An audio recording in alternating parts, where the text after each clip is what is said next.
सर्वेभ्यो नमः। देववाणी संस्कृतं यूट्यूब चलदृश्यं प्रति भवतां भवतीनां च हार्दं स्वागतम्। मित्रों, अष्टाध्यायी भाष्य प्रथमावृत्तिः तृतीयः अध्यायः तृतीयः पादः कक्षा संख्या 78 को आज हम पढ़ेंगे। अधिक जानकारी के लिए सभी पाठक इन व्हाट्सएप नंबरों पर संपर्क करें। चलिएगा, तो गत कक्षा में मैंने आपको यहां तक पढ़ा दिया था। ये आपको मैंने पढ़ा दिया था परस्मिन विभाषा। ठीक है, 138वां सूत्र हमने पढ़ लिया था। सरल है, कोई कठिन नहीं था। अब सबसे पहले आज की कक्षा में हम 139वें सूत्र को पढ़ेंगे। और ये सूत्र जो प्रौढ़ लेवल का साहित्य होता है उसमें इस सूत्र का बहुत प्रयोग देखा जाता है। सामान्य लेवल की जो संस्कृत भाषा है उसमें तो इसका प्रयोग नहीं होता, परंतु प्रौढ़ लेवल के जो संस्कृत के ग्रंथ हैं उनमें भरपूर इस सूत्र का प्रयोग मिलता है, इसलिए हमें समझना ही चाहिए। चलिएगा, खोलिएगा पुस्तक और प्रभु का नाम लीजिएगा, महर्षि पाणिनि जी को प्रणाम कीजिएगा। चलिए, लिंग निमित्ते लृंग क्रियातिपत्तौ। लिंग निमित्ते सप्तमी विभक्ति एकवचनान्तम, लृंग प्रथमा विभक्ति एकवचनान्तम, क्रियातिपत्तौ सप्तमी विभक्ति एकवचनान्तम। समासः लिंगो निमित्तं लिंग निमित्तं तस्मिन् लिंग निमित्ते। ठीक है, षष्ठी तत्पुरुषः, ये षष्ठी तत्पुरुष समास हो गया। सरल है, इसमें कुछ भी कठिनाई नहीं है। क्रियाया अतिपत्ति क्रियातिपत्ति तस्याम क्रियातिपत्तौ, षष्ठी तत्पुरुष। यहाँ पर भी षष्ठी तत्पुरुष। अतिपत्ति का अर्थ होता है अपूर्णता, माने अनिष्पन्नता। क्रिया का पूर्ण ना होना। तो क्रियायाः अतिपत्ति क्रियातिपत्ति तस्याम क्रियातिपत्तौ, क्रिया की अपूर्णता में, ऐसा अर्थ आ जाएगा। ठीक है, चलिएगा अर्थ देखते हैं, फिर आगे चलते हैं।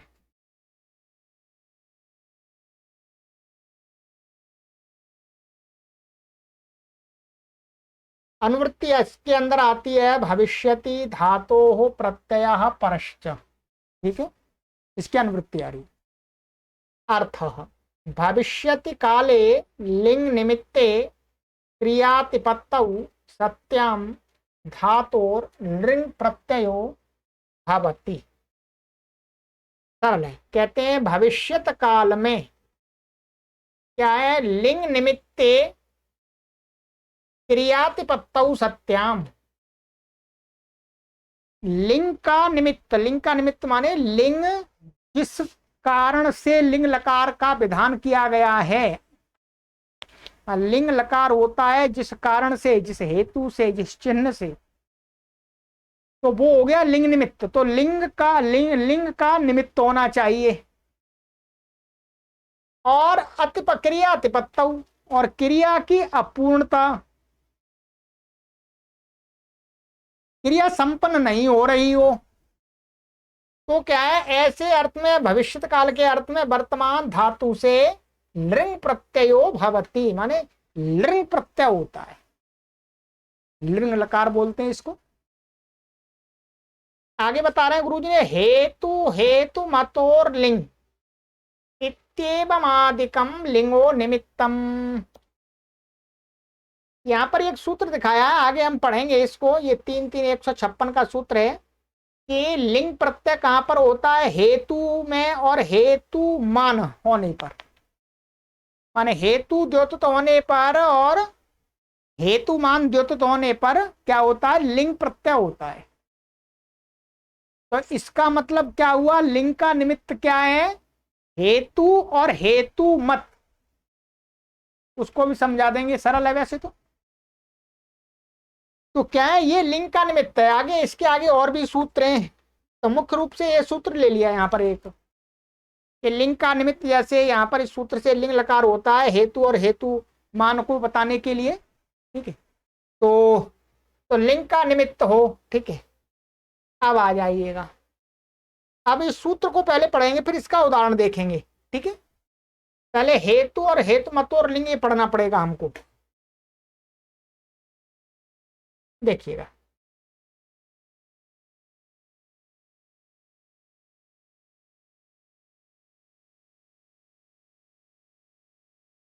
ये हेतु हेतु मत और लिंग 156वां सूत्र आगे पढ़ेंगे। ये क्या कहता है, अर्थ हेतु कारणम। भाई हेतु क्या होता है, कारण होता है। किसी भी क्रिया का हेतु क्या है, उस क्रिया का कारण हो गया, वो क्रिया जिस कारण से होती है वो हेतु हो गया। और हेतु मत फलम, फल क्या होता है, माने हेतु के माने कारण से निष्पन्न। मानिएगा दो शब्द हैं मेरे पास में, एक धन और धनवान।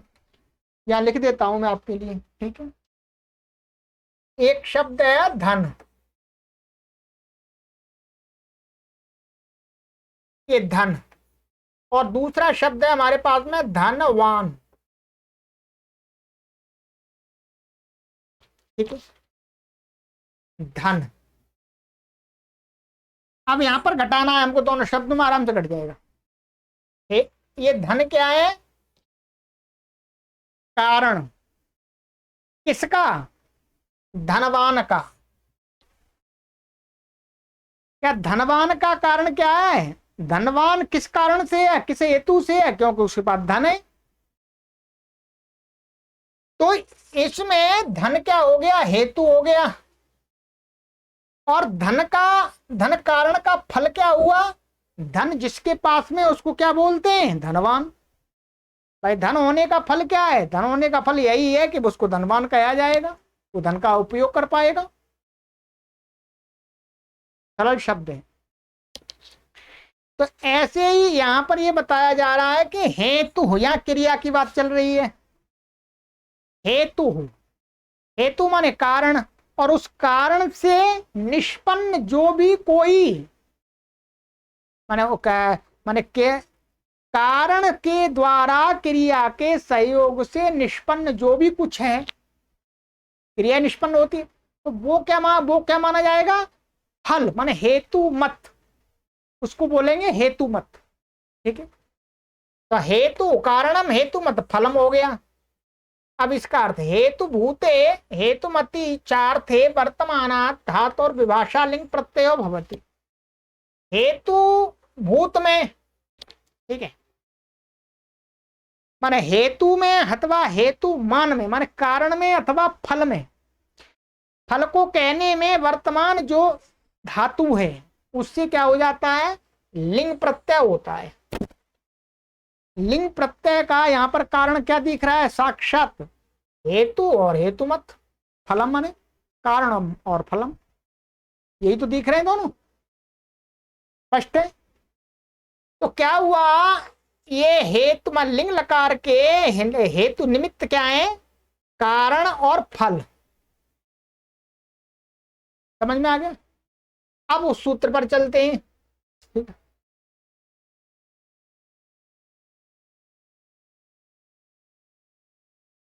इसने क्या कहा कि लिंग का निमित्त तो होना चाहिए, लिंग का निमित्त तो होना चाहिए, मतलब कारण होना चाहिए या फल होना चाहिए, उस और क्या होना चाहिए, क्रियातिपत्तौ, और जिसको बताना चाह रहे हैं, माने क्रिया जिसको बताना चाह रहे हैं वो अनिष्पन्न होनी चाहिए, पूरी नहीं होनी चाहिए, ऐसा प्रतीत हो रहा हो, गम्यमान हो रहा हो। तो धातु से क्या कहते हैं, लिंग लकार हो जाता है। वो तो लिंग लकार कर रहा था, ये लिंग करता है। क्रिया की उत्पत्ति होने पर तो लिंग होगा, और यदि क्रिया की उत्पत्ति नहीं होगी और लिंग का निमित्त होगा तो लिंग ही होगा। ठीक है, क्रिया की उत्पत्ति नहीं होगी तो फिर लिंग का निमित्त होने पर तो लिंग ही होगा, परंतु क्रिया की उत्पत्ति होगी और लिंग का निमित्त है तो लिंग नहीं होगा, लिंग लकार होगा। स्पष्ट है? आइएगा देखते हैं।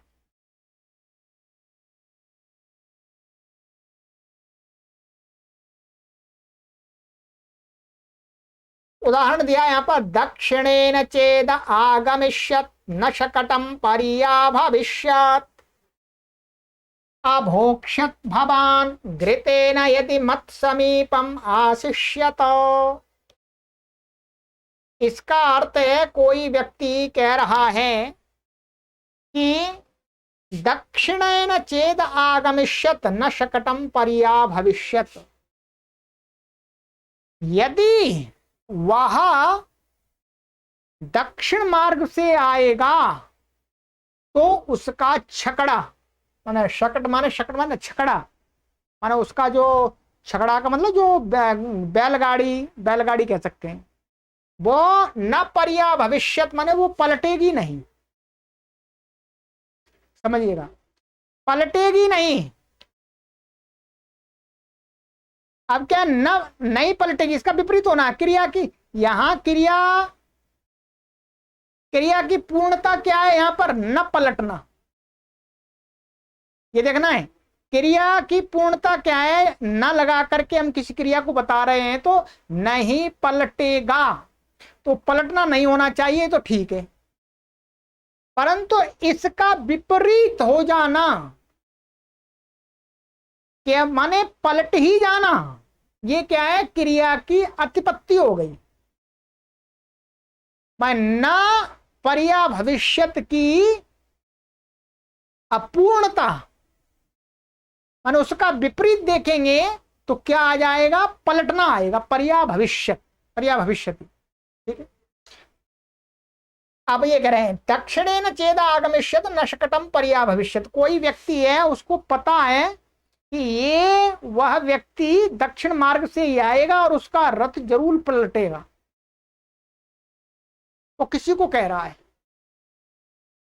यदि वो दक्षिण मार्ग से आए तो उसका छकड़ा नहीं पलटेगा, परंतु वो दक्षिण मार्ग से दक्षिण मार्ग से नहीं आए तो छकड़ा नहीं पलटेगा, परंतु वो दक्षिण मार्ग से ही आ रहा है इसलिए उसका छकड़ा तो पलटना है। तो ये क्रियातिपत्ति हो गई, न पर्या भविष्यत की क्रियातिपत्ति क्या हुई, पर्या भविष्यत। ठीक है, तो यहां पर क्या हो गया, आगमिष्यत में लिंग लकार हो गया, पर्या भविष्यत में लिंग लकार हो गया।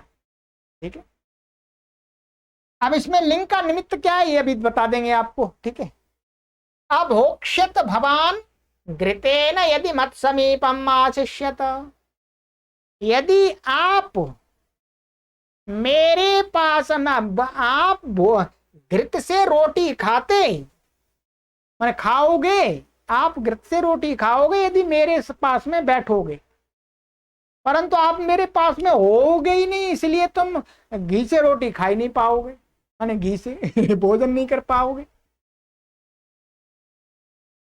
तो यहां जो बात कहना चाह रहे हैं वो नहीं हो रही है, इस अर्थ को बता रहा है ये वाक्य। तो क्रिया की अतिपत्ति है। अब यहां पर क्या, अभोक्ष्यता और आशिष्यता, ये भी लिंग लकार के प्रयोग है, लिंग लकार के प्रयोग है। अब आइएगा, अब इतना आपको समझा दिया, अभी और समझाऊंगा। अब गुरुजी ने जो लिखा है उससे आपको और समझने में सहायता मिलेगी। ठीक है, उसको मैं पढ़ के बताता हूं आपको। भविष्यत काल में लिंग का निमित्त होने पर क्रियातिपत्तों में, क्रिया की अतिपत्ति माने उल्लंघन, उल्लंघन अथवा क्रिया की सिद्धि न होना माने जो चीज हम बताना चाह रहे हैं उसका उल्टा होना, ऐसा कह सकते हैं हम। कुल मिलाकर के उल्टा होना, उल्लंघन होना, अतिक्रमण होना। यदि हम किसी क्रिया का निषेध कर रहे हैं तो उसका होना, और क्रिया का किसी को कह रहे हैं तो उसका न होना, ऐसा हमको अर्थ लेना है इसका। ठीक है, उल्लंघन मतलब जो चीज कह रहे हैं, जिस क्रिया को कह रहे हैं उसका उल्लंघन मानो उसका उल्टा होना चाहिए। तो गम्यमान हो तो धातु से लिंग प्रत्यय होता है। क्या होता है बोलो? लिंग प्रत्यय। अब देखिए, हेतु हो कारणम और हेतु मत फलम माने कार्य। फल और कार्य एक ही बात कह सकते हैं। ठीक है, आदि लिंग के निमित्त होते हैं तो लिंग का अर्थ हुआ। हेतु हेतु मत भाव आदि हम पढ़ेंगे आगे, आगे लिंग लकार विधान होगा उसको पढ़ेंगे, तो वो लिंग के निमित्त है। दक्षिणेन चेदा आगमिष्यत न शकटम परिया भविष्यत। यदि दक्षिण मार्ग के रास्ते से आओगे आप, या वह आओगे, तो यहां पर आप ही आएगा, आप आओगे तो गाड़ी नहीं उल्टेगी।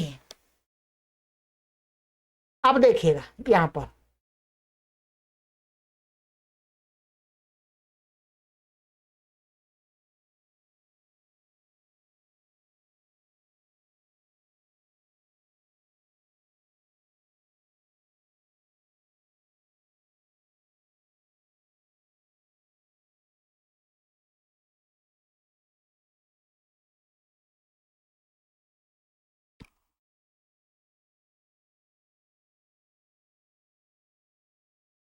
और देखिएगा,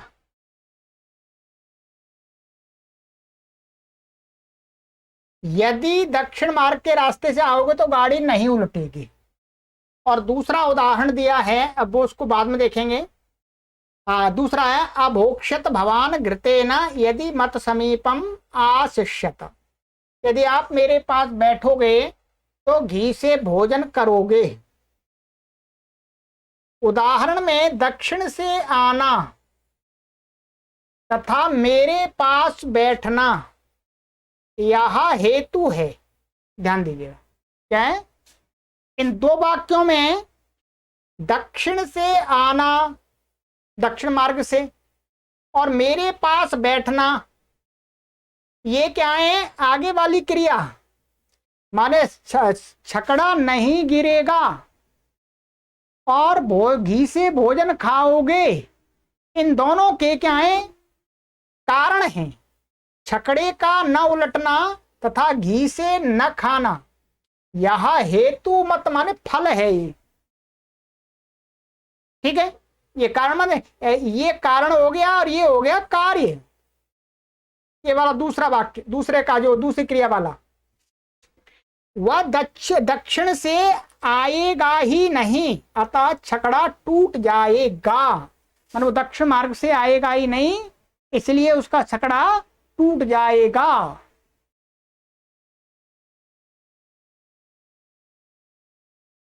एवं मेरे पास रहेगा ही नहीं, अतः घी से न खा सकेगा। यह बात वक्ता ने किसी प्रकार से जान ली है जान ली है कि ऐसा होने वाला है कि ये मेरे पास में नहीं रहेगा और वो दक्षिण मार्ग से नहीं आएगा, तो छकड़ा पलटेगा ही, खाएगा ही नहीं घी से रोटी। अब देखिएगा, यह क्रियातिपत्ति माने क्रिया का उल्लंघन है। तो उदाहरण आगमिष्यत, पर्या भविष्यत आदि में लिंग लकार हो गया। ठीक है, क्या हो गया? लिंग लकार। देखिएगा, है लिंग का निमित्त क्या है? हेतु और हेतु मत दोनों हैं। इसलिए यहां पर भी उदाहरण में इस क्रिया, ये क्या है? हेतु, हेतु में वर्तमान है, तो ये भी क्या है? लिंग का निमित्त है। तो इसमें भी क्या हो जाएगा? लिंग लकार। और ये वाली क्रिया किसमें वर्तमान है? यहां पर हेतु मत में।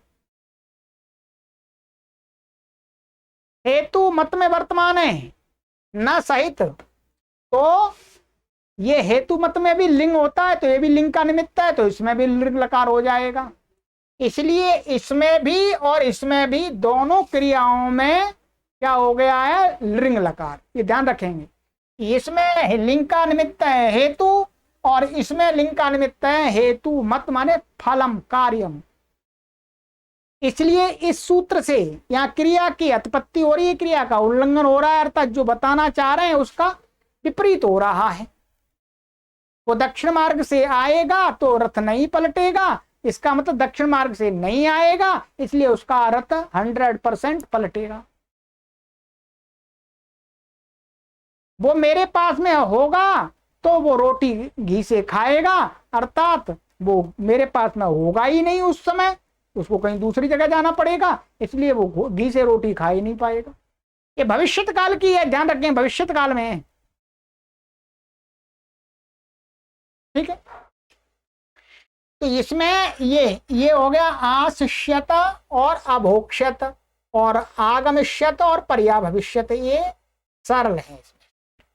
इसमें कुछ विशेष नहीं है।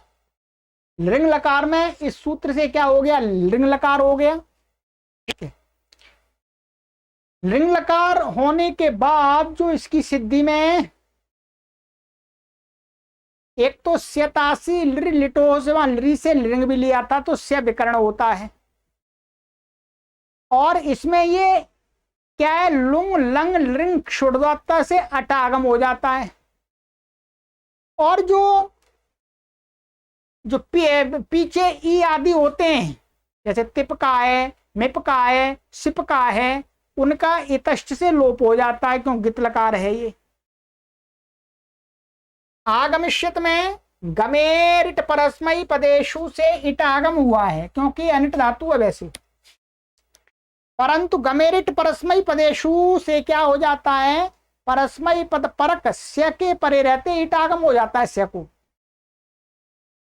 तो इससे इट आगम हो जाता है। तो क्या स्थिति बन जाएगी, आगमिष्यत का तो सरल है, जैसे ये मानिएगा आंग पूर्वक है और ये अट आगम हो जाएगा, और ये गम है और ये तिप आ जाएगा, तिप का ती और एक इतश्च से, और यहाँ पर बीच में पहले से आ जाएगा, और गमेरिट परस्मय प्रदेशु से इट आगम हो जाएगा, इट का ही बचेगा, आदेश प्रत्ययों से ये शत्व हो जाएगा, और यहां लगेगा इतश्च। इतश्च से गित लकार के इकार का लोप हो जाता है, लोप हो जाएगा तो ये हलंत हो गया, आदेश पर हो गया, ये आकाश वर्ण दीर्घा। ठीक है, तो क्या बन गया, आगामिष्यत, ये बन गया। ठीक है,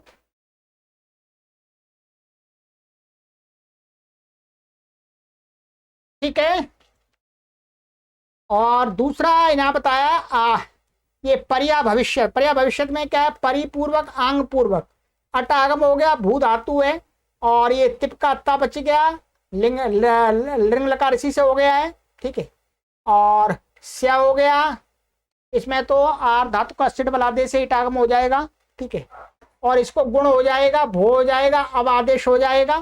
ठीक है, और यहाँ पर ये कोई अणची लग जाएगा, यहाँ का सवर्ण दीर्घ लग जाएगा, तो क्या बन जाएगा, पर्या भविष्यत, ये बन जाएगा, मूर्धन्य शब्द हो जाएगा। ठीक है, और ये धातु कैसी है, भुज धातु और आस धातु ये हैं आत्मनेपदी, तो अनुदात्त आत्मनेपदम से आत्मनेपद हो जाएगा। ठीक है, और इसमें भुजोन बने, क्या है, भुजोन बने से आत्मनेपद होगा, ध्यान रखें, भुज धातु है तो भुजोन बने से आत्मनेपद होगा, तो आत्मनेपद का ता आ जाएगा इसमें।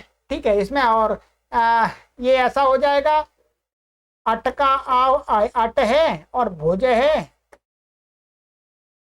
ठीक है, और ये आपका स्या हो गया, इट आगम हो जाएगा, और ये आत्मनेपद का ऋण के स्थान में आत्मनेपद आ गया। अब यहाँ पर क्या है, अच्छा इट नहीं आगम हो, ये अनिट है, एक उपदेशन द्वात्तात से अनिट है, ये इट आगम नहीं होगा, यहाँ पर गलत लिख दिया मैंने, इट नहीं होगा।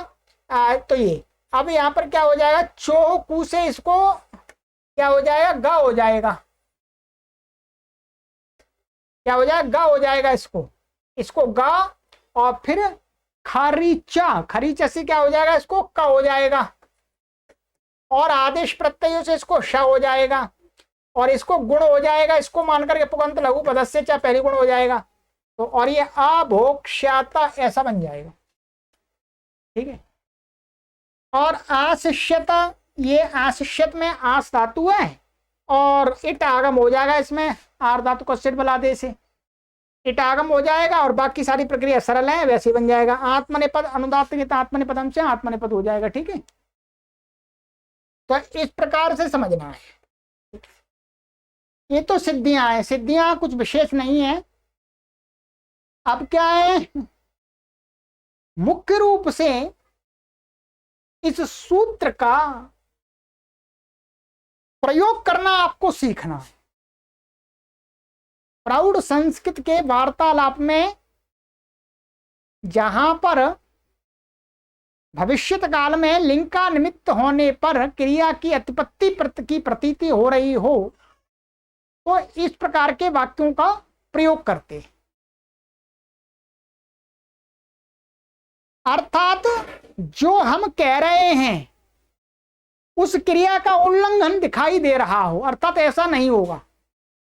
जिसको हम वाक्य के द्वारा बता रहे हैं उसका विपरीत अर्थ निकलता है। भाई अर्थ क्या निकलता है, मानिएगा मैंने ये अर्थ वाक्य बोला, दक्षिणेन चेद आगमिष्यत न शकटम पर्या भविष्यत।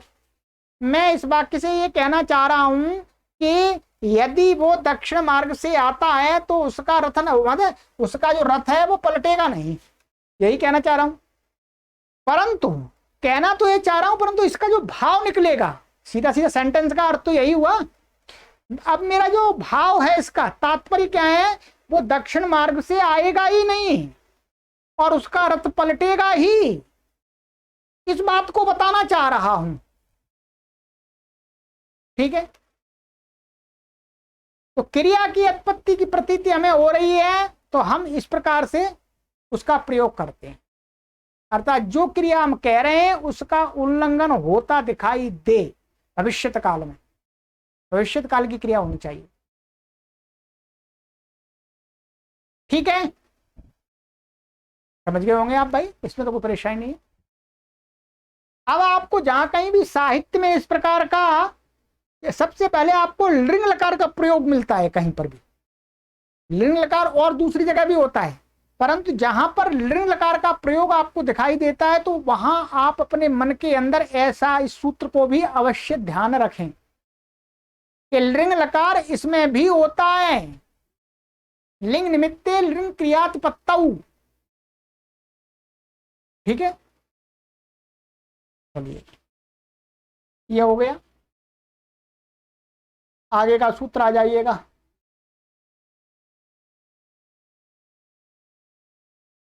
भूते चा, भूते सप्तमी व्यक्ति एक वचनांतम च अव्यपदम अनुवृत्ति लिंग निमित्ते लिंग क्रियातिपत्तौ धातोः प्रत्ययः परश्च पूर्वेण भविष्यति विहितो अत्र भूतेपि विधीयते। कहते हैं कि पूर्व सूत्र से तो भविष्यत काल में सारी वही शर्तें, केवल वहां भविष्यत काल की क्रिया थी, या भूतकाल में उसी क्रिया की वो अतिपत्ति होनी चाहिए और लिंग का निमित्त होना चाहिए, बस इतना ही अंतर, वहां भविष्यत का हटा करके भूत लगाना है। तो क्या कहते हैं, भूत पे भी विधि विधान किया जा रहा है। अर्थ भूते लिंग निमित्ते क्रियातिपत्तौ सत्याम धातोः लिंग प्रत्ययो भवति।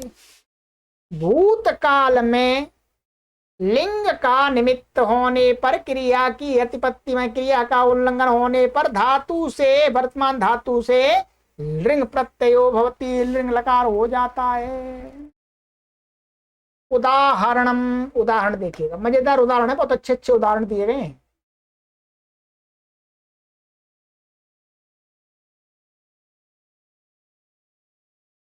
दृष्टो मया भवत्पुत्रोन्नार्थी चंक्रम्यमाणः अपरश्च द्विजो ब्राह्मणार्थी यदि स तेन दृष्टः अभविष्यत, तोड़ के पढ़ रहा हूं, तदा अभोक्ष्यत न तो भुक्तवान अन्येन पथा सा गतः।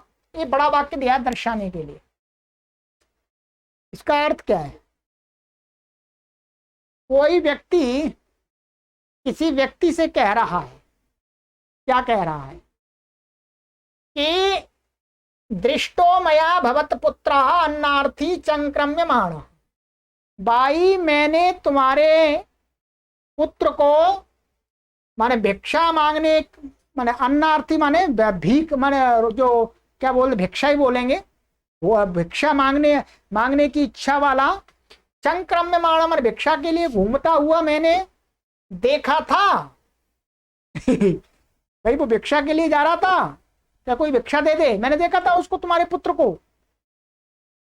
अपरश्च, और मैंने एक दूसरे द्विजहा, दूसरे द्विज को भी देखा था। द्विज का अर्थ हुआ यहाँ पर कोई क्षत्रिय, ब्राह्मण, वैश्य आदि, ठीक है। ब्राह्मणार्थी, तो यहाँ पर अपरश्च द्विजा ब्राह्मणार्थी, और मैंने एक दूसरे द्विज ब्राह्मण को भी देखा था। वैसे यहाँ पर क्षत्रिय वैश्य नहीं लिया जाएगा, यहाँ ब्राह्मण ही लिया है क्योंकि ब्राह्मणार्थी लिखा हुआ है।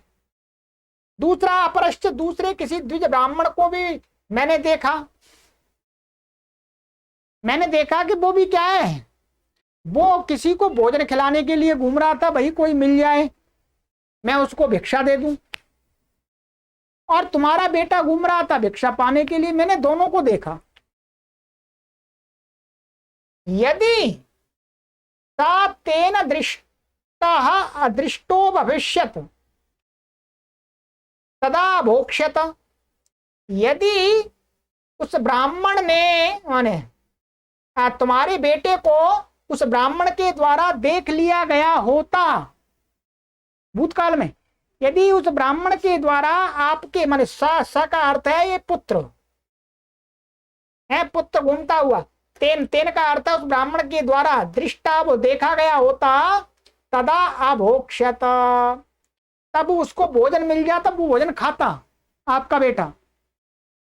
परंतु उसने देखा ही नहीं, क्यों? न तो भुक्तवान, उसने खाया ही नहीं। क्यों नहीं खाया? अन्येन पथा सह गता, जो आपका बेटा था वो तो दूसरे मार्ग से चला गया।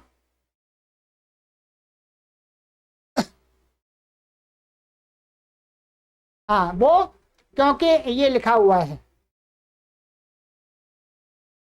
मैंने अन्न के लिए इधर उधर घूमते हुए आपको पुत्र को भी देखा था, तथा मैंने एक द्विज को, ब्राह्मण को भी देखा था। जो ब्राह्मण को भोजन कराने के लिए, ब्राह्मणार्थी माने ब्राह्मण को चाहने वाला, तो ब्राह्मण को ही भोजन कराने ब्राह्मण को ही भोजन कराने माने पुण्य मिल जाएगा, ठीक है। तो वो खोज रहा, भोजन कराने के लिए ढूंढ रहा था। यदि वह आपके पुत्र को देख लेता तो खिला देता, पर नहीं खा सका। परंतु आपका बेटा नहीं खा सका, क्यों? क्योंकि वह अन्य रास्ते से चला गया, दिखाई नहीं दिया उसे। वो दूसरे मार्ग से चला गया आपका बेटा, तो वो दिखाई नहीं दिया। अब यहाँ पर क्रिया की उत्पत्ति हो रही है। क्रिया की उत्पत्ति हमें ये लंबा वाक्य दिखाया गुरुजी ने, पूरा वाक्य नहीं है, समझाने के लिए बताया है, ठीक है। यहां मुख्य रूप से क्या है, ये है, यदि सतेन दृष्टो दृष्टा भविष्यत तदा अभोक्ष्यत। यदि उसके द्वारा वह देख लिया गया होता तो वो भोजन खाता, परंतु उसने वो देखा ही नहीं गया उसके द्वारा, उस ब्राह्मण के द्वारा आपका बेटा देखा ही नहीं गया, इसलिए उसने खाया ही नहीं है। अर्थ आ रहा है इसका निकल करके, उल्टा निकल के आ रहा है, ठीक है। इस अर्थ को गुरुजी ने यहाँ से ये भूमिका बना के चालू किया है, ये भूमिका बनाइए यहाँ से, ये वाला भूमिका का वाक्य है, ठीक है, समझाने के लिए। पर वस्तुतः इतने वाक्य से पूरा अर्थ निकलता है। कोई व्यक्ति है, यदि सा तेन दृष्टा भविष्यत तदा भोक्ष्यत, यदि उसके द्वारा आपके पुत्र को देख लिया गया होता तो वो आपका पुत्र भोजन खा लेता, परंतु वो दूसरे मार्ग से निकल गया, इसलिए उसको उसने देखा ही नहीं और भोजन उसने खाया ही नहीं। ये क्रिया की हो गई अतिपत्ति, माने उल्लंघन। जिसको बताना चाह रहे उस क्रिया की अनिष्पत्ति, माने विपरीत कहे हम। अनिष्पत्ति माने उल्टा। तो इसमें ठीक है, इसमें दो सिद्धियां हैं, अभविष्यत और अभोक्ष्यत। मुख्य रूप से आ जाइएगा, आप गुरु जी की तरफ देख लेते हैं थोड़ा सा।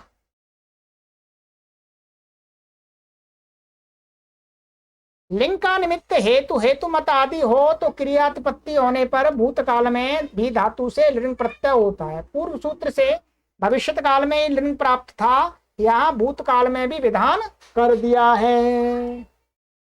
उदाहरण मैंने बता दिया आपको, ठीक है। और देखिएगा,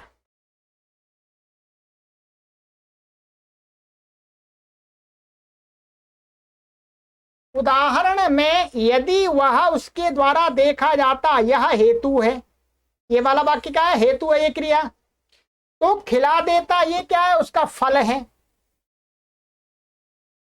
उसने देखा नहीं अतः खिलाया नहीं, ये क्या हुई, क्रिया की उत्पत्ति हो गई। ये भाव क्रिया की उत्पत्ति निकल रही है यहाँ पर।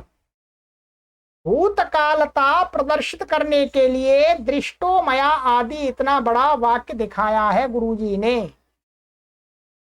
ठीक है। बस तो आज की कक्षा में आपको ये दो सूत्र समझने हैं, ठीक है। सूत्र कठिन नहीं है, सरल ही है। वो क्रिया की उत्पत्ति भविष्यत काल में और ये क्रिया की उत्पत्ति भूतकाल में, ठीक है। और लिंग का निमित्त दोनों जगह होना चाहिए, हेतु और हेतु मत, ठीक है। कमेंट अवश्य कीजिएगा, कभी भी आप इसको पढ़ें, कोई भी पढ़ें, 100 साल बाद पढ़ें तो भी कमेंट कीजिए कितना आपको ये दोनों सूत्र समझ में आए। इन दोनों सूत्रों को आपको स्मरण रखना है प्रौढ़ लेवल के, प्रौढ़ स्तर के साहित्य को पढ़ते समय, ठीक है। चलिएगा, आगे की कक्षा में मिलेंगे। अब थोड़ा सा एक ऐसा प्रकरण चालू, प्रकरण वही है, चल रहा है, पर थोड़ा सा आगे पीछे के सूत्र समझाने होंगे। चलिए आगे की कक्षा में मिलते हैं। सर्वेभ्यो नमः।